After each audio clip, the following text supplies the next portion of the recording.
Ahead of the repeat of the 2019 Rugby World Cup final between South Africa and England, I've identified each team's 5 key routes to victory.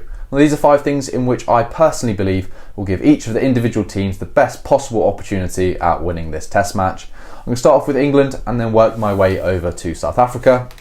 Point number 1 for England, the contact area is key. Now, it's no surprise that the South Africans from minute 1 to minute 80 are going to bring a huge level of physicality. It's probably something that England have not experienced for years. Now, the South Africans are a very physical side as it is, huge men that run with great intent. But then when you put into the mix, that's going to be seen all around the world and it's a semi-final. All of these different ingredients will turn these huge South African men into possessed, emotional and real fierce rugby players. Now, England really have to try and match this. It's always going to be a huge task against South Africa, especially in a World Cup, especially in the semi-final, but they have to do everything they possibly can. Now, that means in defence, you've got to front up, you've got to chop them low, and you can't let them get so many continuous carries over the gain line, because otherwise it becomes very difficult to defend. Their backs have so much time and space, you end up giving away penalties, and it's just a negative chain of events. And going forward, you have to try and get over that gain line. Obviously, there's different ways of getting over the gain line. You don't have to try and run Ebenezer and Malherbe and Biombi. You don't have to try and run at them straight on. You can use little deft touches, you can use tip passes, you can use footwork. We have to find ways to ultimately win that contact area. Point number 2, sack the mauls or compete. In the quarterfinal, England found a lot of success actually from sacking the mauls against Fiji. As soon as the line-out jumper brings the ball down, tackle him, don't engage in the maul, and it completely scraps their attacking platform. Now, South Africans are probably, they are in fact a lot more, they have a lot more intelligence when it comes to the mauls and have a lot more experience of how to set up a maul. So potentially England will struggle to pull off the same tactic, but ultimately they have to try something because the South African maul is a phenomenon. As soon as it gets going, you just can't stop it. So you can stop it, but you end up giving away a penalty, which is not ideal. So England need to find ways to stop them getting that drive and maul going, because not only is it an amazing platform for the backs to play off of, it is a real penalty machine and a real gain line and momentum machine for the box. So either sack the maul as soon as the jumper comes down, or try and compete in the line-outs. Ebenezer and Mostert, as well as Khaleesi, Pieter-Steph du Toit, they're all good in the line-out, they're all phenomenal in the air. But England, they do have a couple players in which have the potential to cause problems for the South African line-out with Itoje and Laws. It's so much easier said than done. The South Africans will be very strong in the air, but it's just something which England, I think, should try, because you don't want to let them get that maul going. Point number 3, drop goals and penalty kicks. Scoring tries against the box is a tough enough task as it is.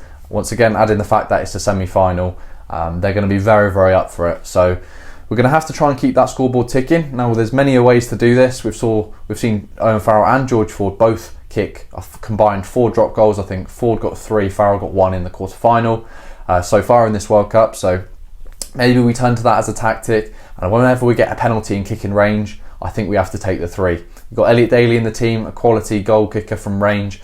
Not found his kicking boots really in this World Cup, but I'm sure it's something he probably would have focused on this week, considering it is a huge knockout match.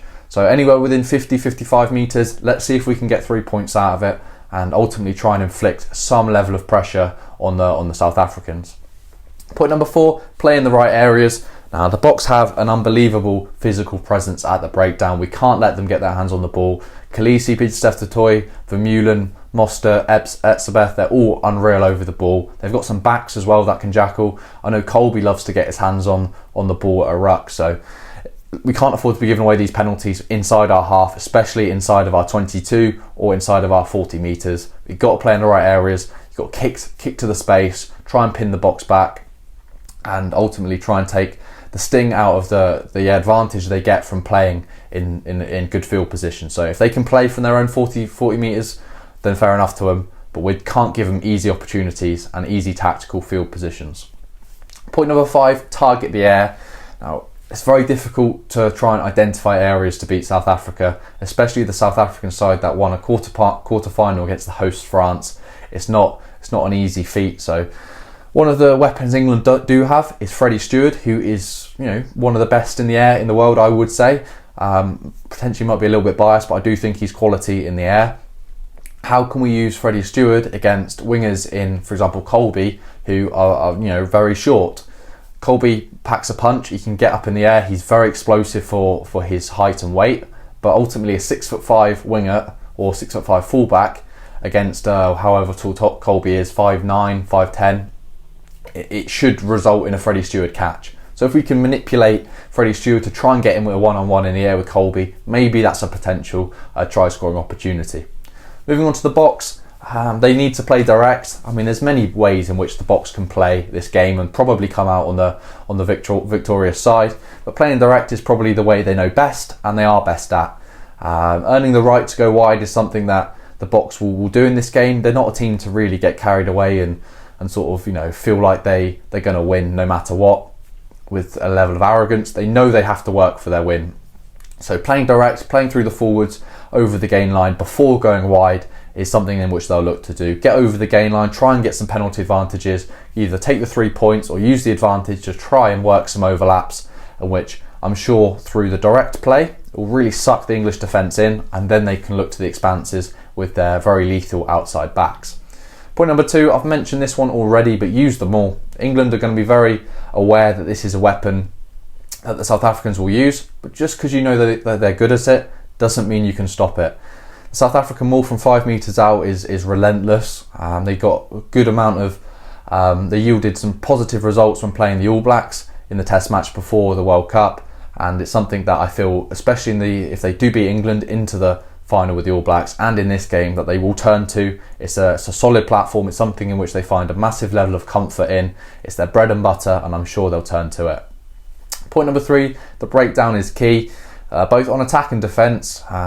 England will look to try and slow down the South African ball. You've got the likes of Itoje, Laws, who had a good game at the breakdown. Benel likes to get his hands on the ball, so does Curry. So the South African clearers in their forward pack will be looking to really smash through that ruck and make sure there's no English hands on the ball, which will enable South Africa to play at the pace that they want it. It means if there's an opportunity out wide, they don't have to wait for hands to get off the ball. They can just go Cobus Reinach, Lebok, straight out to the backs, and they can play with ball in hand. Point number 4, line-out steals. The box got an awful lot of reward in the Ireland game in the pool stages. Despite not winning it, they got an awful lot of reward off of winning the line-outs against the head. They got some unreal talents in that line-out, Khaleesi, Moster, Etzebeth, and real good stealers in there. So if they can get in the air and disrupt Laws and Itoje, then they'll definitely reap the rewards of that, and they'll be a massive contributing factor to the result of the match. Discipline, point number 5. The box are not ill-disciplined. They are a very intelligent side. They know when to slow the ball down, and they know how to get away with things like any good quality rugby team will do. But I will just emphasise discipline, because when you're playing against a team in which you're expected to beat, you don't want to give them easy routes into the match. England would love plenty of penalties from ill-disciplined, sloppy breakdown work from the box. Whether they'll get it or not is probably unlikely, considering the box are very clinical and they know what they're doing. But the box really don't want to let England into the game via their own accord. If England are going to win a penalty, make sure they win it themselves. Make sure they're doing something so incredible that you can't help it but give it away. Fair enough, but do not give them an easy into the game. Do not let them get their confidence up because of your own wrongdoings. So those are the 5 points I've identified each team. If I've missed any or you disagree with any, please do let me know in the comment section down below. It's going to be a really good game, and the South Africans obviously go in as massive favourites, and I do expect them to get the job done in emphatic style. But England, we all love an underdog story, especially in a World Cup semi-final, so I'm right behind them. I'm hoping they can do it. I'm not quite sure how at the moment. I've tried to come up with some vague ideas, but we never know. And let me know your thoughts on the game as well. And thank you very much for watching.